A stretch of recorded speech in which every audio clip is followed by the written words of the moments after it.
All of the main towns along the Cretan coast have their own Venetian-era fortress, and that of Rethymno is the largest.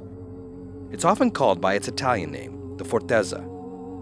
It's partly ruined, but not badly enough as to not be a daunting sight in its own right. The Fortezza stands out conspicuous at the end of a promontory, jutting out from the Old Town of Rethymno. It serves as a museum with an entrance on the landward side and a competent collection of Venetian and Ottoman-era Cretan relics.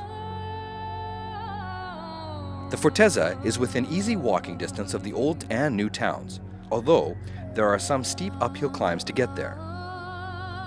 It has the added advantage of being a stone's throw away from the Rethymno Central bus station.